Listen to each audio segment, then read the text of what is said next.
Hello, peace seekers. This is Saniqua White dropping in to give you a piece of my mind that will hopefully give you some peace of mind. Today, I want to talk about your mind and religion, or your mind and your faith. And let me go back to what I originally said about religion. Religion is a tough thing because it is structured, it is often strict, and it is often it has a hold on people. So regardless of what your religion is, focus on what your relationship with your deity is. I am a believer of Christ. I am a follower of Christ, which makes me a Christian. So my faith is in Jesus.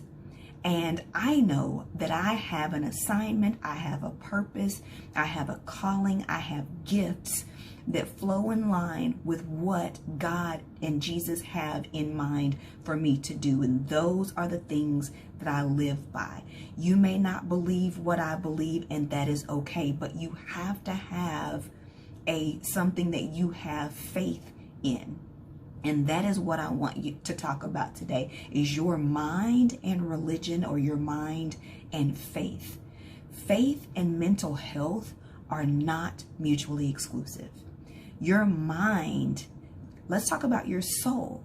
Your soul is made up of your mind, your will, and your emotions. And one speaker that I love to listen to would also say your intellect and your imagination. So if we did all five of those, your soul would be made up of your mind, your will, your emotions, your intellect, and your imagination. So everything that has to do with your mind, your mental state, your psyche, that is your soul.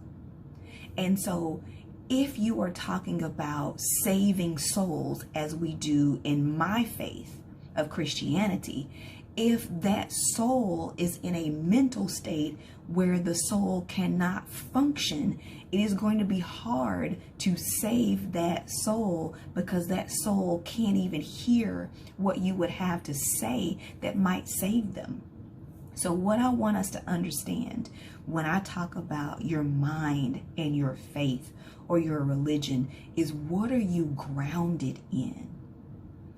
What holds you together in a world that is falling apart, that is about to implode? You need something that is your anchor. Jesus is my anchor. He does not have to be yours. I hope that he is. But even if he isn't, what is your anchor? You need to know that.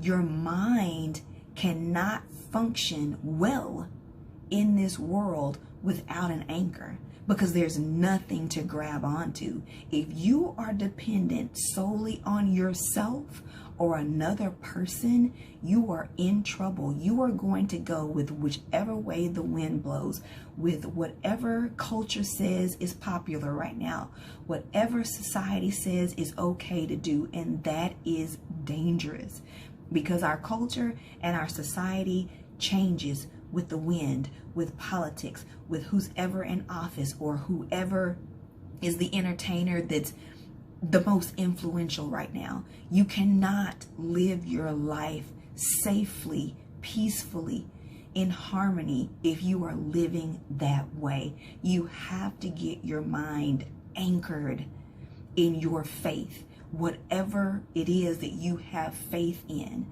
And let me just say this. If your faith cannot save you mentally, emotionally, spiritually from this world, your faith is shaky. Okay? So when I talk about faith and mental health not being mutually exclusive, I mean that they belong together. If you're going to pray for something, for change, which you should, then that often means that your prayer will be answered with an assignment, a task, something for you to do. It's not going to be like a genie in a bottle that magically appears most of the time. Sometimes, honestly, we do get that kind of miracle blessing. That does happen, yes. But if it doesn't, You have to be ready to act and operate on the answer you were given, if it's a task or something that you need to do.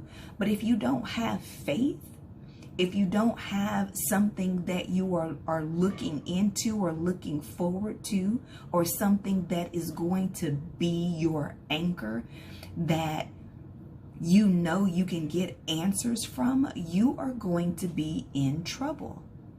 And so when it comes to your mind and your religion, if there is no anchor in that religion, if there is no faith in that religion, if you are praying to a small God that cannot help you, then you're in trouble. And I'm just being honest about that. I don't need to try to convert you. But if you are praying or hoping or wishing on something that is inanimate, that cannot actually help you, your religion or your faith might be in trouble. At least when it comes to your mental state, you have to have an anchor that can actually help you, that can give you answers, that can let you know, put you on a course, on a path, in a direction that will be helpful for you and others. And so I would ask you to consider today, where is your faith? What is the state of your soul, your mind, your will, your emotions, your intellect, your imaginations? Where are you in that? Are you safe?